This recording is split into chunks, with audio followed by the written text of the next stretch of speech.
ಚಳಿಗಾಲದ ಅಧಿವೇಶನದಲ್ಲಿ ಕಂಬಳದ ಬಗ್ಗೆ ಚರ್ಚೆ ನಡೆದಿದೆ. ಎಲ್ಲರಿಗೂ ಸ್ಪರ್ಧಾತ್ಮಕ ಕಂಬಳದ ಬಗ್ಗೆ ವಿಶೇಷವಾದಂತಹ ಉತ್ಸಾಹ ಇದೆ. ಆದರೆ ನ್ಯಾಯಾಲಯದಲ್ಲಿ ಕಂಬಳದ ಪ್ರಾಚೀನತೆಯನ್ನ ಎತ್ತಿ ಹಿಡಿದ ಸಾಂಪ್ರದಾಯಿಕ ಕಂಬಳ ಯಾರಿಗೂ ಬೇಡ ಆಗಿದೆ. ಸ್ಪರ್ಧಾತ್ಮಕ ಕಂಬಳಕ್ಕೆ ನೀಡುವಂತೆ ಸಾಂಪ್ರದಾಯಿಕ ಕಂಬಳಕ್ಕೂ ಅನುದಾನ ನೀಡಬೇಕು ಅಂತ ಒತ್ತಾಯ ಕೇಳಿ ಬಂದಿದೆ. ಜೋಡು ಕರೆ ಕಂಬಳಕ್ಕೆ 5 ಲಕ್ಷ ಅನುದಾನ ನೀಡಲು ಸರ್ಕಾರ ಮುಂದಾಗಿದೆ.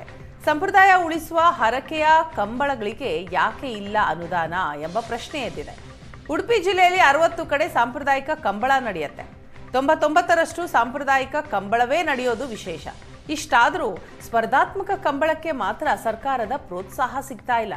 ಹೀಗಾಗಿ ಅನುದಾನ ನೀಡದೆ ಹೋದರೆ ಉಗ್ರ ಹೋರಾಟ ಮಾಡ್ತೀವಿ ಅಂತ ಕಂಬಳ ಆಚರಣೆದಾರರು ಸರ್ಕಾರಕ್ಕೆ ಎಚ್ಚರಿಸಿದ್ದಾರೆ. ಈ ಕುರಿತು ನಮ್ಮ ಉಡುಪಿ ಪ್ರತಿನಿಧಿ ಅವರನ್ನ ಮಾತನಾಡಿಸಿದ್ದಾರೆ, ಕೇಳಿ. ಅಧಿವೇಶನದಲ್ಲಿ ಬಹಳ ರಸವತ್ತಾದ ಸಂಭಾಷಣೆ ಕಂಬಳದ ಕುರಿತಾಗಿ ನಡೆದದ್ದನ್ನು ನಾವು ನೋಡಿದ್ದೇವೆ. ಕಂಬಳಕ್ಕೆ ಆಪತ್ತು ಬಂದಾಗ ಸಾಂಪ್ರದಾಯಿಕ ಕಂಬಳವನ್ನೇ ಮುಂಚೂಣಿಯಲ್ಲಿ ಇಟ್ಟುಕೊಂಡು ನ್ಯಾಯಾಲಯದಲ್ಲಿ ಹೋರಾಟ ಮಾಡಿ ಗೆಲುವು ಸಾಧಿಸಿ ಈಗ ಸಾಂಪ್ರದಾಯಿಕ ಕಂಬಳವನ್ನೇ ನಿರ್ಲಕ್ಷಿಸಲಾಗ್ತಾ ಇದೆಯಾ ಅನ್ನುವಂಥ ಸಂಶಯ ಮೂಡ್ತಾ ಇದೆ. ಇದಕ್ಕೆ ಕಾರಣಗಳೇನು, ಸಾಂಪ್ರದಾಯಿಕವಾಗಿ ಕಂಬಳ ನಡೆಸುವವರ ಬೇಡಿಕೆಗಳೇನು ಅನ್ನೋದನ್ನು ತಿಳ್ಕೊಳ್ಳೋಣ. ಆ ಹೋರಾಟದ ಸಂದರ್ಭದಲ್ಲಿ ಸಾಂಪ್ರದಾಯಿಕ ಕಂಬಳವನ್ನೇ ಮುಂಚೂಣಿಯಲ್ಲಿಟ್ಟುಕೊಂಡು ಹೋಗಿದ್ದಾಗಿತ್ತು. ಈಗ ಅನುದಾನದ ವಿಷಯಕ್ಕೆ ಬಂದಾಗ ಸಾಂಪ್ರದಾಯಿಕ ಕಂಬಳವನ್ನು ನಿರ್ಲಕ್ಷಿಸಲಾಗ್ತಾ ಇದೆ ಅನ್ನೋ ಅಭಿಪ್ರಾಯ ಇದೆ.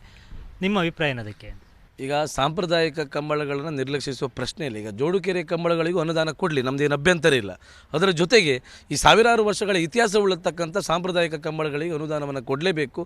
ನಮಗೆ ಈ ಸರ್ಕಾರ ಏನು ಆ ಒಂದು ಭರವಸೆಯನ್ನು ಈಡೇರಿಸಿದರೆ ನಾವು ಇದ್ರ ಬಗ್ಗೆ ಹೋರಾಟವನ್ನು ಕೂಡ ಮಾಡ್ತೇವೆ. ಮತ್ತು ಈ ಸಾಂಪ್ರದಾಯಿಕ ಕಂಬಳಗಳು ಕೇವಲ ಜಾನಪದ ಕ್ರೀಡೆ ಅಲ್ಲ, ಇದೊಂದು ಧಾರ್ಮಿಕ ಭಾವನೆ. ಅದರಲ್ಲೂ ಉಡುಪಿ ಜಿಲ್ಲೆಯಲ್ಲಿ ವಿಶೇಷವಾಗಿ ಕುಂದಾಪುರ ಬೈಂದೂರು ಭಾಗದಲ್ಲಿ ಸುಮಾರು 50ಕ್ಕಿಂತಲೂ ಹೆಚ್ಚು ಸಾಂಪ್ರದಾಯಿಕ ಕಂಬಳಗಳನ್ನು ಒಂದು ವಿಶೇಷವಾಗಿ ಊರಿನವರು ಒಂದು ಮನೆತನದವರು ಅದನ್ನು ನಡೆಸ್ಕೊಂಡು ಬರ್ತಾ ಇದ್ದಾರೆ. ಒಂದು ಕಂಬಳಗಳಿಗೆ 5 ಲಕ್ಷಕ್ಕಿಂತ ಹೆಚ್ಚು ವೆಚ್ಚಗಳು, ಖರ್ಚು ವೆಚ್ಚಗಳಾಗ್ತಾ ಇದೆ. ನಾವು ಯಾಕೆ ಅನುದಾನವನ್ನು ಕೇಳ್ತಾ ಇದ್ದೇವೆ ಕೇಳಿದರೆ, ಕೋಣದ ಮಾಲೀಕರಿಗೆ ನಾವು ಅವರಿಗೆ ಒಂದು ಪ್ರೋತ್ಸಾಹಧನವನ್ನು ನಾವು ಕೊಡಬೇಕಾಗಿದೆ. ಇದು ಕಂಬಳದ ಮನೆಯವರಿಗೆ ಮಾತ್ರ ಅನುದಾನ ಅಲ್ಲ, ಕೋಣದ ಮಾಲೀಕರು ಒಂದು ಕಂಬಳಕ್ಕೆ ಸುಮಾರು 50ರಿಂದ 60 ಜೊತೆ ಕೋಣಗಳು ಬರ್ತವೆ ಇಡೀ ಜಿಲ್ಲಾದ್ಯಂತ. ಆ ಕೋಣದ ಮಾಲೀಕರಿಗೂ ಕೂಡ ಅನುದಾನ ಕೊಡಬೇಕಾಗಿದೆ.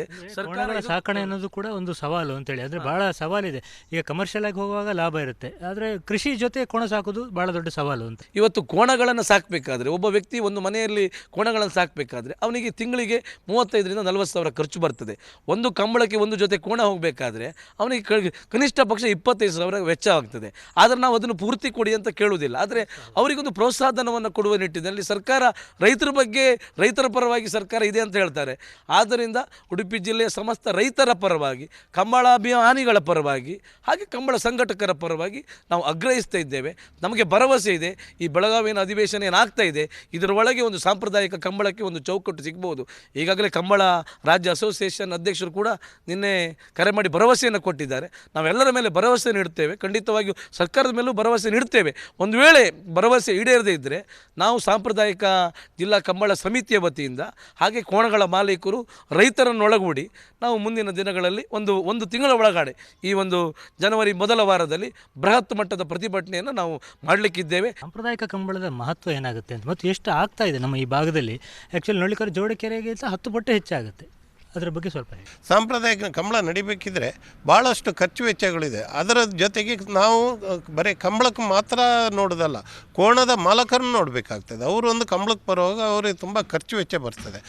ಹಾಗಿರುವಾಗ ನಾವು ಸ್ವಲ್ಪ ಅವರಿಗೆ ಏನಾದರೂ ಕಂಬಳ ಮಾಡುವವರು, ಊರಿನವರು ಅಥವಾ ಮನೆತನಕ್ಕೆ ಸಂಬಂಧಪಟ್ಟವರು, ಅವರಿಗೆ ಏನಾದರೂ ಗೌರವಧನ ಬಿಡುಗಡೆ ನಾವು ಕೊಡಲೇಬೇಕಾಗ್ತದೆ. ಇದೀಗ ಆ ಸಂಪ್ರದಾಯ ನಡೀತಾ ಬರ್ತಿದೆ.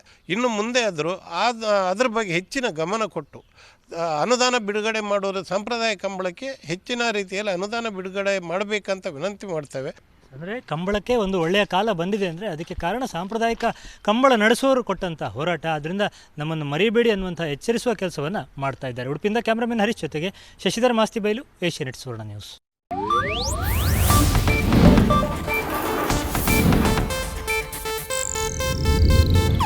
ಇದು ಏಷ್ಯಾನೆಟ್ ನ್ಯೂಸ್ ನೆಟ್ವರ್ಕ್ ಪ್ರಸ್ತುತಿ.